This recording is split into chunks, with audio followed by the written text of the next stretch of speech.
Hi tutors. I wanted to send you the presentation from our last tutors meeting regarding ESL support for tutors with vocabulary in mind. First, let's look at some startling statistics. Fluent English speakers possess a written English vocabulary of 10,000 to 100,000 words. However, second language learners don't fare as well. They usually only know about 2,000 to 7,000 English words when they begin their academic studies. So this is obviously an area that we need to focus on as tutors and teachers. Falt suggests grouping new vocabulary around looser themes, such as going out to eat, planning a trip, or celebrating an anniversary.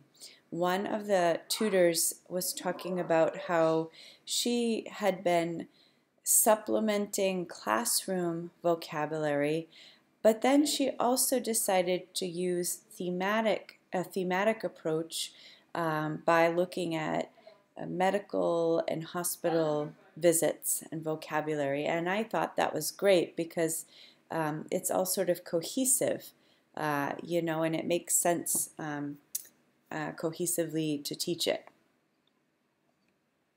Okay, so these are some general ways that we can offer ESL support and vocabulary. We can pre-teach vocabulary in a reading passage. So for lower level students, you might want to focus on a smaller number of vocabulary words, let's say 10. For more advanced students, you could extend that number to 15 or 20. Limit the number of vocabulary items that must be pre-taught. Again, we're looking at numbers, and we want to make sure that the reading samples that we select for them are at their level, that are not too advanced. So you can speak with your teacher or with me about what you feel might be more appropriate for them to read. I'll show you a quick document about high frequency words, but these are the words that are most commonly used in the English language. And so really our students should know these words, and they don't generally follow spelling patterns, so they're just words we have to memorize. So it's good for them to have repeated exposures, be able to use them, and be able to read them and decode them when they see them in text. Okay, so again, multiple exposures.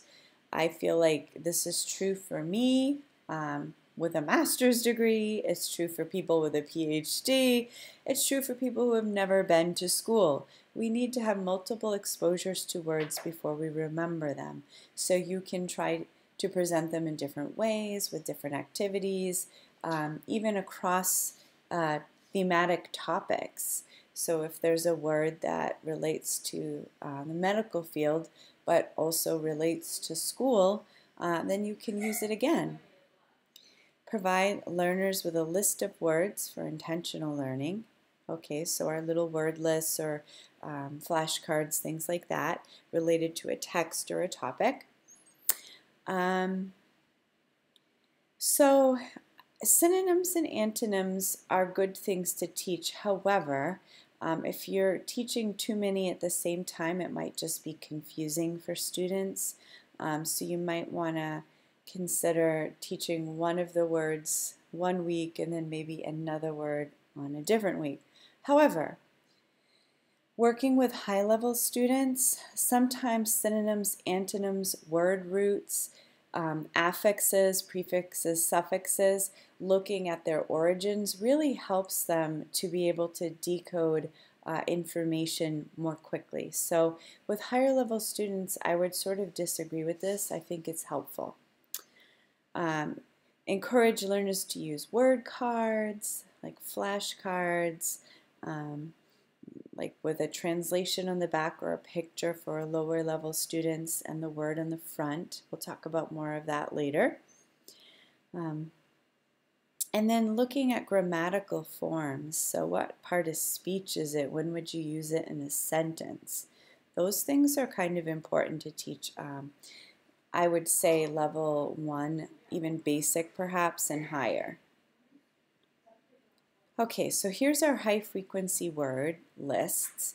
So we have Fry's word lists, and Fry presents them. I think that there are up to 6 levels. So they go in increasing difficulty.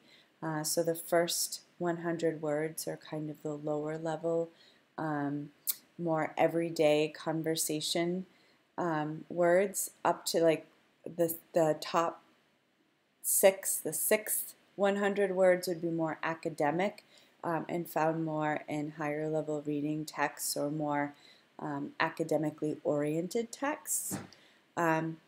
And also the Dolce word list. So we have easier words up to more difficult words again. So what can you do? What can you do to help our students so that they're increasing their vocabulary? You can find out what they already know, and really our students are amazing because they are adults with a ton of real world experience and knowledge. So anytime you can relate to what they already know, you're going to build capacity within native language skills to our new English language skills. And they will have a much broader way to interpret information you present to them because of their backgrounds. And then, you know, what they need to know, so giving them the words, giving them spelling patterns, helping them to understand relationships, like if we're going to do roots or, you know, related to the word origins. And then find out what they want to know. A lot of our students will tell us, well, I'm going to see my child's teacher and I'm not really sure what to expect. You know, talk about scenarios, and within those scenarios, teach vocabulary words. So again, pre-teaching vocabulary related to texts. You can use titles and pictures and graphics. Anything that will help you to teach that word. Visual aids are often very helpful. And then really you need to make sure the students are understanding what you've taught them. So can you show them a picture later on, and can they label that picture effectively?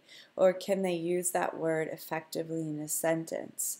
So making sure that you're checking even briefly, can they make a sentence orally to you and use that word effectively? You know, those are just formative ways to measure if a student is understanding. It doesn't have to be a test necessarily, it just needs to be a check to see if they understand. All right, here are some tools that you can use. We were talking a lot about labeling objects. If you're visiting a student's house, you could attach sticky notes to objects in their house, like the refrigerator, the table, the microwave, a chair. I do this in my classroom, or when I taught in person, I would attach labels to classroom objects like the calendar, the bookshelf, a desk, the whiteboard, a window. So you could do the same thing, and that gives them a word to go with a concrete object. Keeping it concrete, especially for a lower level students, is really important and helpful for them to have a basic vocabulary before they increase it and make it more sophisticated. I will show you Quizlet shortly, but I'm going to talk about the other items first. So cognates are words in different languages that are derived from the same original word or root. So for example, if I say the word chocolate in my class, most students know that word or a variation of it. So if you're a French-speaking student, you might say chocolat, or if you are a Spanish speaker, you would say chocolate.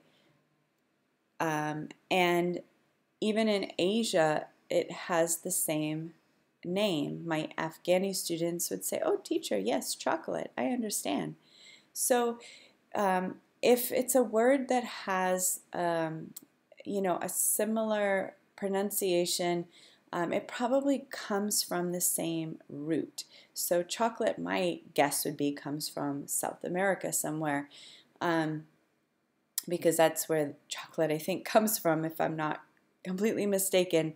But there are many, many, many words in English that have similar cognates in other languages. So 40% of words in English have a similar cognate in Spanish.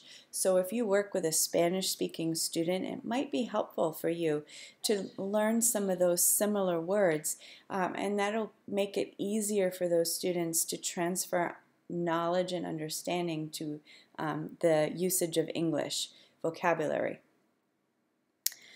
So for example, I know that in French, commence means to begin.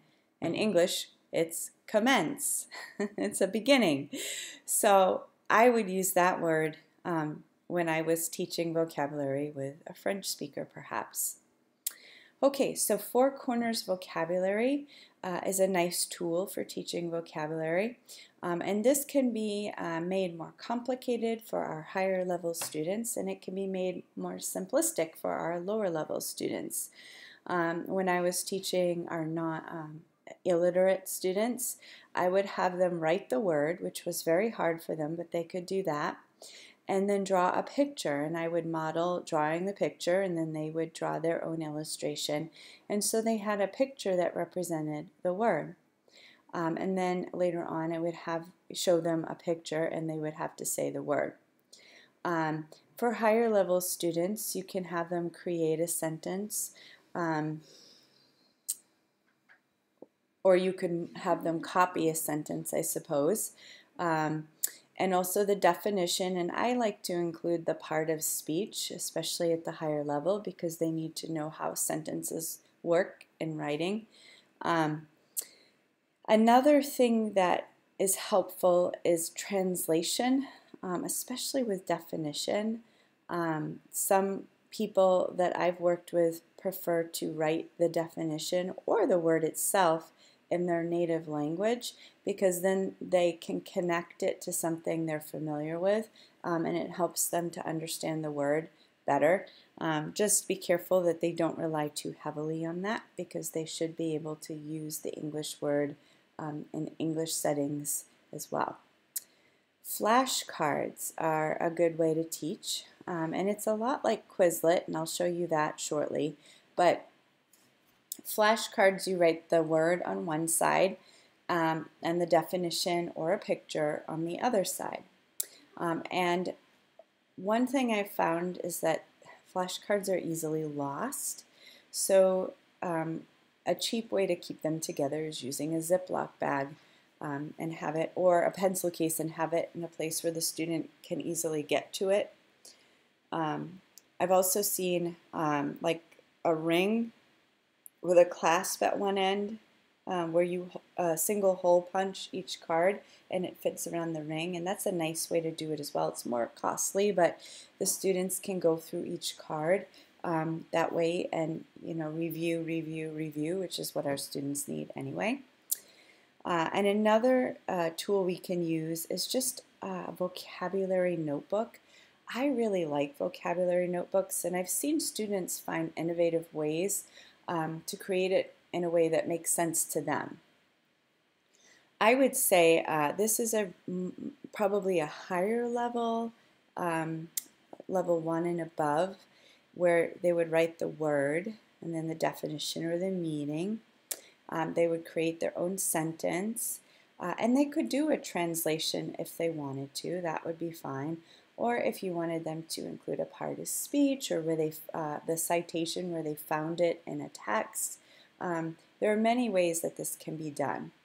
I've seen students use it in a way where they're taking information, cutting up information I've given them in paperwork in class, like worksheets, etc.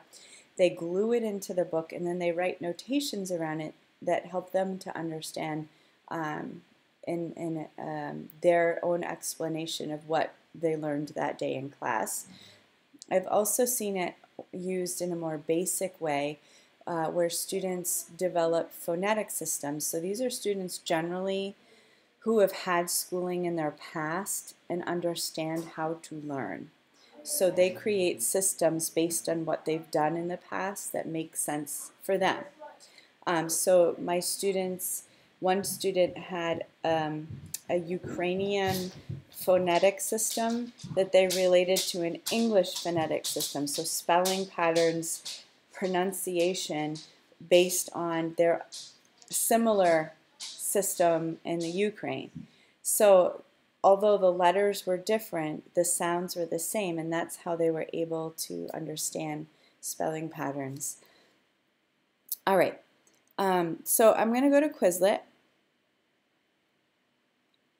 Okay, so Quizlet is great because here we go. This is daily routines. On one side we have the English phrase. On the other side we have a picture or a definition.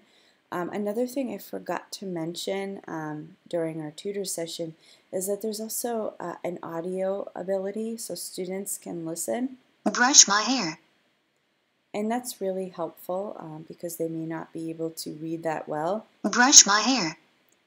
That one didn't sound as good, I think. Wake up. That's better. Anyway, so there's the audio and also the visual to help with understanding. So they can go through all the flashcards. And then there's all these other like clicks you can do that will help them to learn.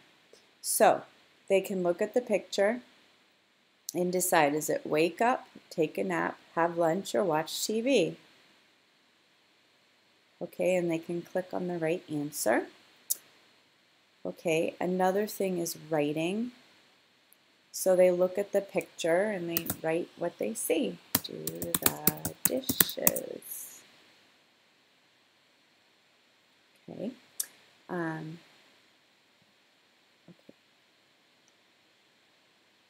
And they can do spelling. Type what you hear. You click on this. Have lunch. And then they have to type have lunch.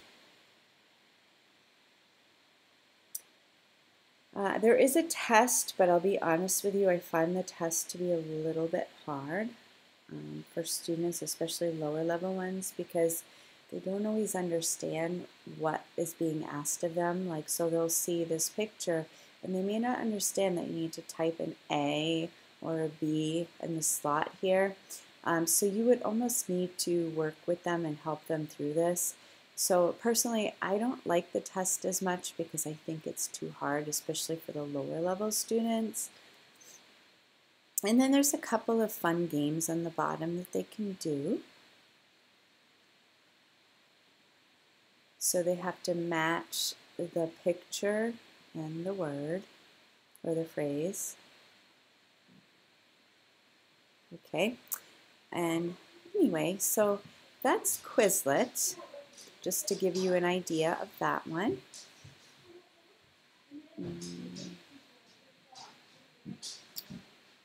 I just lost my presentation. Let's see if I could find it. No.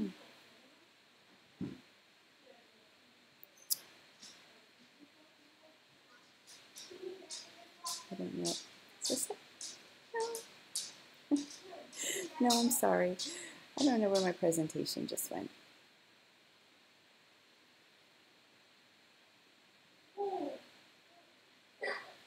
Oh, here it is. Sorry. It was right in the same place. Okay. Anyhow. And lastly, there is a link here at the end to an article that talks about vocabulary notebooks and their benefit to students and language acquisition. It was written in 2016, so it's a few years old, but still fairly relevant. And so if you feel free, if you want to read through this, you can.